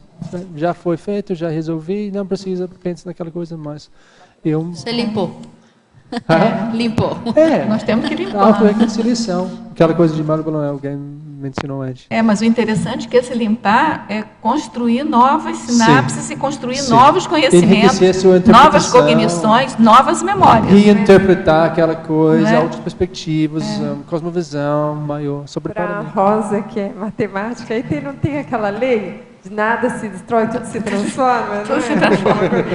Mas é isso que eu estou tentando dizer. Lavoisier não estava tão certo nessa história, porque ele não vai ser transformado. Ele vai ter outras sinapses e outras marcas que vão ser, na hora que você vai ativar, aquilo vai ser ativado antes daquela que está lá. Pelo menos é assim que eu entendo. Né? Não é aquela, você não vai passar um sabão, não vai passar um brilho naquele que está lá. Eu acho que a lei da causa e efeito, você entendendo a lei da causa e efeito, ajuda nesse tirar esses traumas também. Porque quando você tem uma retrocognição, você vê que você não foi vítima. Nessa vida, aparentemente, você foi vítima. Mas naquela outra, você foi a causa. Isso. Entendeu? Isso. Então, isso, para mim, pelo menos na minha casuística, ajudou muito. Pois é, mas eu não sou vítima, entendeu? Eu sei, Ana, mas você mesmo que cavou. Isso mas isso são novas cognições, entendeu? Então, assim, toda vez que você cria novas cognições, você vai melhorando. Sim. Não é que você apaga aquilo, você não apagou nada daquilo, você criou novas cognições para poder agir e reagir de maneira diferente. Acho que isso é muito legal. Essa coisa de autorreconciliação é muito importante. Bom. De qualquer época de sua vida. Sabe? Vamos agora para a Bélgica. Sim. Olha, você está internacional hoje. Para a Bélgica agora. Uma pergunta da Bélgica. Agradeço ao verbetógrafo pela escolha do tema. A professora Rosa, sou eu, sobre a estrutura do verbete, gostaria de entender melhor. Estou chegando agora na Conscienciologia. Por onde começo? Tem site, algum livro? Sim, tem livro no site da Editares, tem o manual do verbetografia disponível gratuitamente para você. E a gente, no dia 26 agora, a gente vai começar um programa verbetografia, exatamente para a gente poder entender a estrutura do verbete e fazer o verbete, né? E você será bem-vinda ao programa Verbetografia. E aí eu vou pedir para você entrar em contato com a recepção do CAEC, para você ver se interessar mesmo de fazer o programa, ver lá como é que você faz sua inscrição. Você entra em contato pelo e-mail caec@caec.org. Tá? Qualquer coisa você manda novas perguntas que a gente esclarece. Bom, seja bem-vinda aqui à Conscienciologia e ao programa Verbetografia. Tem um site também, só rapidinho, que expor coisas para pessoas internacionais. Isaac, isicons.org, Isaac Cons, no Facebook. Ele tenta mostrar coisas, oportunidades para as pessoas internacionais, fazer cursos aqui na Conscienciologia, até na inglês ou em português, as coisas assim. Tá bom. Coisa. Ela parece ser brasileira. Está morando lá. Então, aí vamos ver agora que é do Brasil mesmo, mas lá de cima, de Pernambuco. Ao verbetógrafo, para evitar o autobloqueio da evolução, não deveríamos almejar uma grande meta para atingir e dividir a grande evolução em pequenas metas? Tem uma técnica da computação, não tem? É para você multiplicar para dividir, não é uma coisa... é divisão e conquista. Mas é o contrário daquele. Primeiro, ele quer fazer uma coisa grande para depois dividir. Sim, mas às vezes, sabe, se é uma coisa muito de longo prazo, a gente perde a motivação. Então, às vezes, nós precisamos projetos. Sempre precisamos projetos para mexer com nós, com as gestões, as coisas. Mas, às vezes, pega mais do que um projeto. Um mais longo prazo, mais curto prazo. Mas, vai em frente a aplicar. E, às vezes, projetos não são sempre grandes. Mas se você seguir em frente com o seu projeto, os projetos cada vez mais vai ser mais complexo, maior e também convergente. Então, vai em frente. Tudo bem?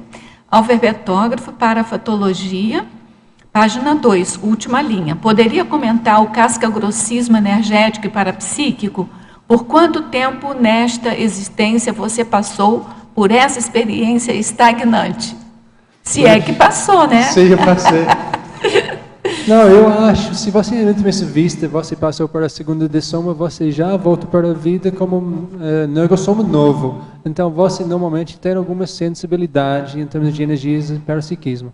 Eu fui sensível quando eu fui uma criança, bloqueei algumas coisas, eu tive uma projeção quando eu fui uma criança, eu fui esperando, fiquei com medo e bloqueei, girando, falei, que isso? Não gostei, fiquei um pouco doente, como coisa, aquele movimento, não gostei, bloqueou, até eu encontrei mais coisas. Então eu não passei para muito coisa de casco-grossismo, mas como se fosse a pessoa fazendo de madeira. Ela é dura, sabe? Pode entrar em qualquer lugar, as energias não fluem, a pessoa não percebe, não, sabe? Ela é um pedro.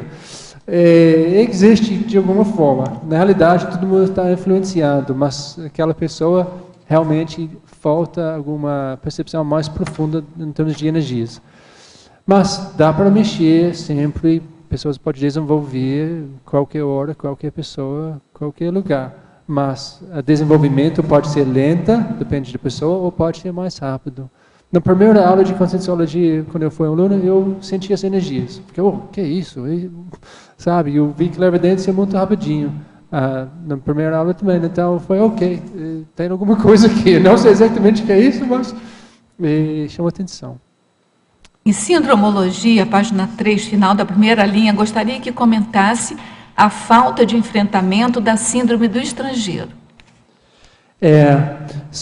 Quando você chega na vida, se você olha a dor, não tem nada, que você sente uma afinidade, isso é mais ou menos do síndrome de estrangeiro.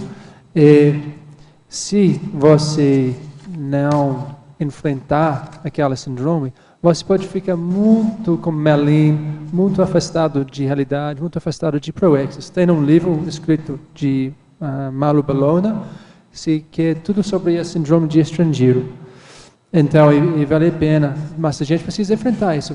Nosso contexto de vida, várias pessoas falam, não sei por que essa família, esse país, bababá, mas tudo tem razão. Você precisa ir em frente, mexer com aquelas coisas, no aspecto positivo, e veja sua proexis.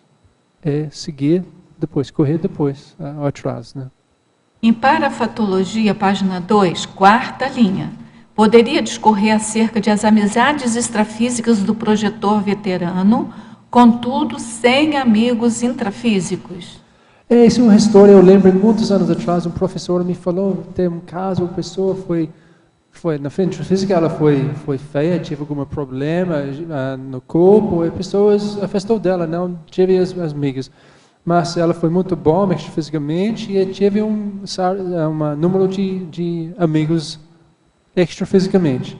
Então, o problema dela é a convivialidade intrafísica, lidando com aquele problema ela tem.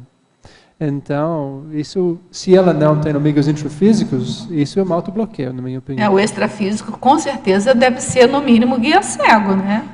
Porque o amparador só vem quando você está fazendo assistência, não é? É verdade. O amparador só vem quando você está fazendo assistência. Sim. Se ela não tem nem amigo aqui, ela não está fazendo assistência. Sim. Então, que amigos extrafísicos são esses? Não são, né? Uhum. Quer dizer, a gente está falando hipoteticamente. Sim. Né? Parafatologia, página 2, final da sexta linha.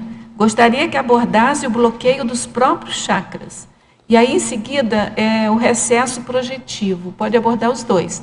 Tá. Bloqueios dos próprios chakras e o recesso projetivo. Então, os chakras podem ser bloqueados por vários motivos. Pode ser um excesso de uso ou uma falta de uso. Então, um chakra que a maioria das pessoas teve alguns problemas é cada chakra. Normalmente, pessoas sofrem bloqueios de cada chakra. Aquela autoculpa, todos esses sentimentos negativos que eu escrevi aqui, isso mexia com sua cada chakra. Você fica como um pedro lá e não uma coisa vitalizante, aberta, fluindo. Então, isso fez parte. Mas muitas pessoas tivemos problemas com aquela chakra. Mas pode ser aumento crono chakra. Se você não estudar muito, aqui vai ficar bloqueado, inútil, mais ou menos. Então, você precisa ver. Por isso, a gente mexe com energias, o estado vibracional, as esterilizações de energias, as dinâmicas, os cursos do campo, e enfim.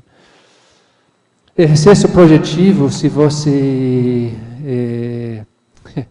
é muito imaduro em frente das amparadores em algum projeto ou projeção, né? Um projeto extrafísico. Às vezes eu tive um aluno, ele brincou demais, ele foi a Ford de Copa uma vez, os amparadores falaram, olha, isso é uma coisa séria, nós precisamos você maduro aqui para fazer seu trabalho. Ele brincou, ele foi depois mais ou menos trancado na soma, ele não teve projeções mais. Ele foi para o nosso curso lá, melhorou, expliquei a situação para ele, no meu entendimento, no meu ponto de vista. Para falar, não, você precisa amadurecer, é isso.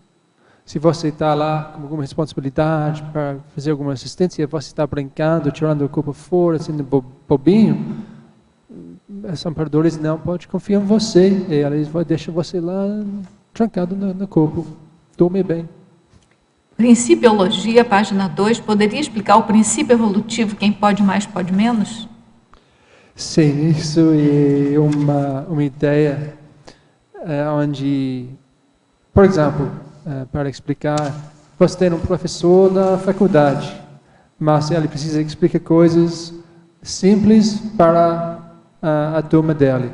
Então, ele é muito mais capaz do que aquilo, mas ele precisa ficar lá trabalhando no nível do grupo. E também pensando sério, não. Ele está fazendo muito mais, mas nós não estamos percebendo isso a dia. Então, ele precisa fazer interassistência e exemplarismo no nível do grupo para atender. Eu acho que esse princípio é um puxão de orelha para a gente, sabe? Que se a gente sabe alguma coisa, a gente tem que ter paciência com quem está começando agora, né? Porque se você sabe alguma coisa, você sabe menos também. Então, esse saber menos não é ficar burro. Não. É você poder falar na linguagem de quem ainda não chegou naquele conhecimento, quem ainda não conquistou aquele conhecimento. A necessidade daquela pessoa, naquele nível, naquela fase. Eu acho esse princípio ótimo, mas é um puxão de orelha ao mesmo tempo. Né? Só complementando, Rosa, tem relação com o verbete de extensão cosmoética, né? Tem também. Então, vamos lá. Em tecnologia, essa aqui é novamente de Madrid, a mesma pessoa. Tecnologia, página 2, sobre a técnica da reciclagem intraconsciencial. Na sua opinião, qual reciclagem seria prioritária para tornar os fatos da fatologia mais proativos? A última parte deixa a pessoa mais proativa. Qual reciclagem seria prioritária para tornar os fatos da fatologia mais proativos?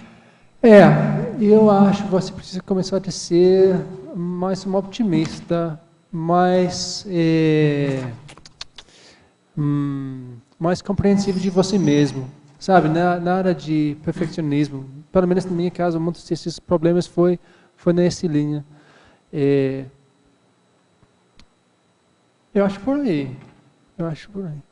Tá? Tudo bem? Na efeitologia, página 2, final da segunda linha. Poderia expandir o efeito do trauma do passado na manifestação deficitária no presente, em relação ao tema do seu verbete? Sim. Por exemplo, talvez você sofreu uma traição do passado, um trauma do passado, e agora, nesta vida, você não confia nas outras pessoas, você não confia na sua dupla, você não confia nas coisas, e coisas vão apodrecer por causa desse trauma do passado. Então, você precisa essa coisa de autorreconciliação. Mais um livro do Mahabhalona, que nós estamos falando sobre, mas essa coisa de autorreconciliação vai arrumar sua intimidade. Por isso, a coisa de também conscienciometria, autoconhecimento, também consecutivos, mexer com a série exalidade, as vidas passadas. Veja o que está acontecendo com você para melhorar seu momento evolutivo.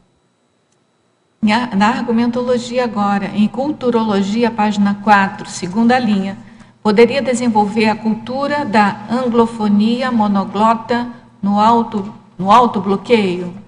Sim, essa é a ideia que muitas pessoas que falam inglês não sabem como falar um outro idioma, outros idiomas. Então, se você nasceu na Nova Zelândia, como eu, é raro se a pessoa sabe ou aprender como falar outros idiomas. Então, por isso, isso é um autobloqueio. O mundo tem muitas pessoas.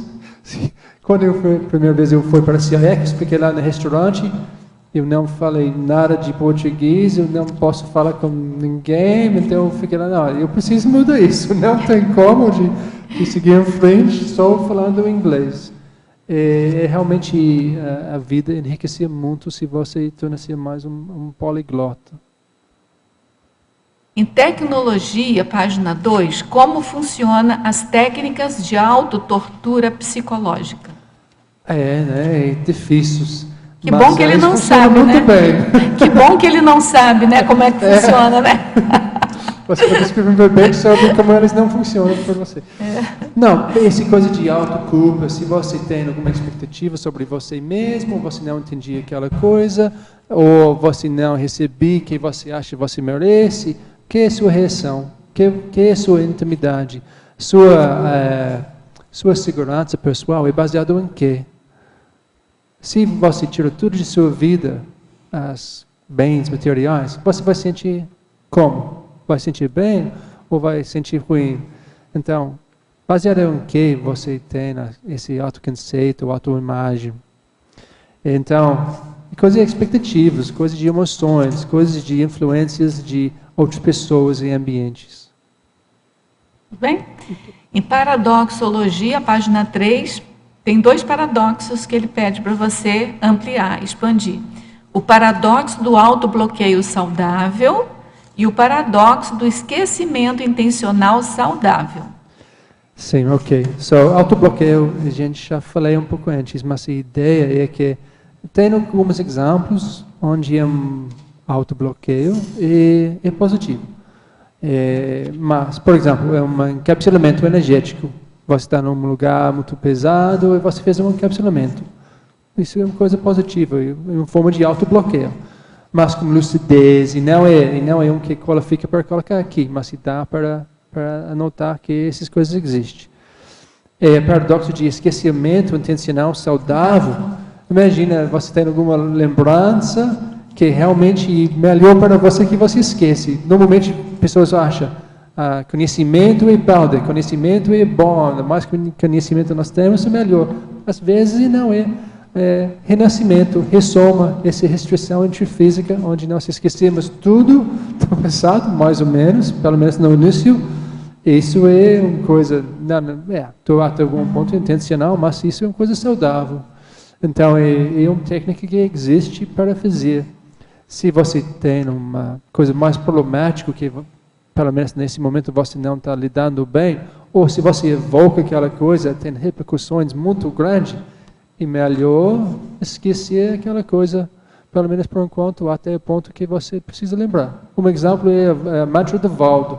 Ele fala, não, eu esqueço aquela coisa, eu não penso naquela coisa, mas uma vez, uma década, ela aplica por algum motivo ou necessidade. Porque não é tão simples você esquecer intencionalmente, não. Não. É bem difícil, né? Não pensa, você pensa. É isso aí. Então, tem uma frase... Maturidade em termos de lidar com sua mental soma, sua pensanidade. Eu também estudo, né, sobre depressão consciencial. Vamos ver qual é o livro que sai primeiro. Mas, assim... Os primeiros. Mas aí eu estudei essa questão da memória, que a repressão tem tudo a ver com a memória. Então, tem um autor que diz assim, somos o que lembramos. E um outro, somos o que esquecemos. Então, na verdade, nós somos o que lembramos e nós somos o que esquecemos. Então, poderia comentar a frase enfática? Olha, esse verbete foi tudo mais para falar sobre autorresponsabilidade experiências. Pega todas as oportunidades, enriquecer seu micro-universo. Então, por isso, é coisa de não perder as oportunidades, ou pensa nisso. Mas isso implica que você vai mudar, você está dinâmico na evolução, seu ritmo de evoluir está melhorando. Então, para começar, você precisa de um autoposicionamento. Se você não tem um outro posicionamento, você está solto, não tem nada de fixar. Não, eu pensei isso. Talvez amanhã eu precise mudar aquele pensamento, mas pelo menos, não, isso é minha ideia, isso é minha direção. Eu pensei isso, sabe? Então, por isso eu coloquei essas partes na frase enfática. Do autoposicionamento, né? E das recinhos urgentes também. Sim, não tem como de evitar isso. Elas fez parte de nossa vida, então... Jeff, nosso tempo...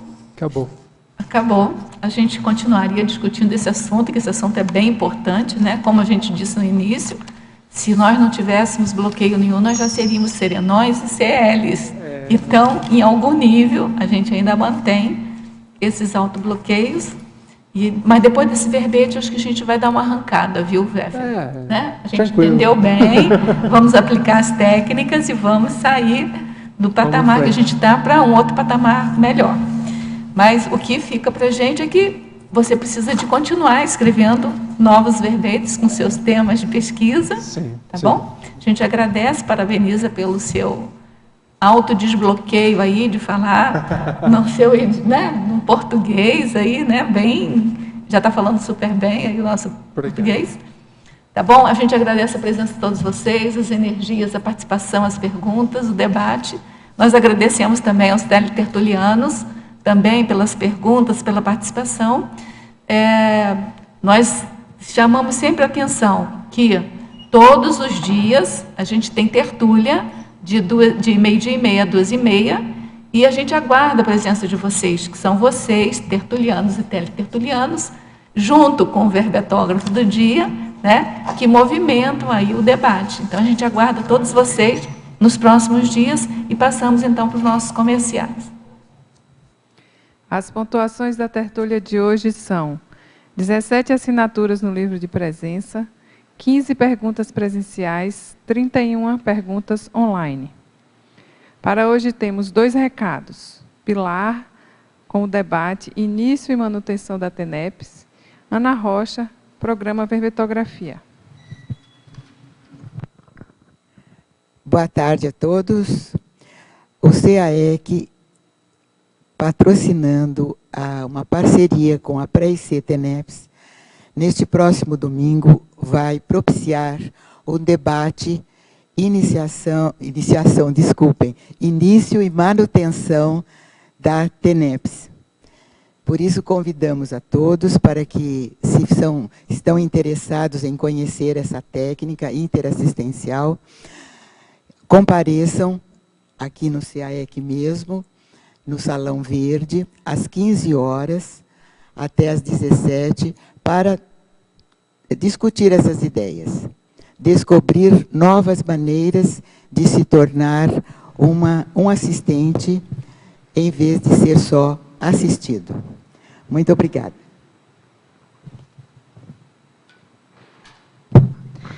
Boa tarde a todos. Eu venho aqui comentar com vocês sobre o programa Verbetografia. Eis 3 motivos para você participar do programa Verbetografia: entender a lógica e estrutura da construção do verbete, participar da mega gestão grupal da conscienciologia, promover o auto e heterodesassédio mental somático. O programa Verbetografia em AD, que é online, inicia-se primeiro semestre 26 de fevereiro a 21 de maio de 2015, segundo semestre de 6 de agosto a 29 de outubro de 2015. Só acrescentando que as pessoas residentes em Foz do Iguaçu também podem fazer esse programa online. Programa Verbetografia semipresencial. Primeiro semestre, 11 de março a 3 de julho de 2015. Segundo semestre, 19 de março a 11 de novembro de 2015. Inscrições podem ser feitas na recepção do CAEC. Informações pelo telefone 45-3525-2652. Pelo e-mail caec@caec.org. Obrigada.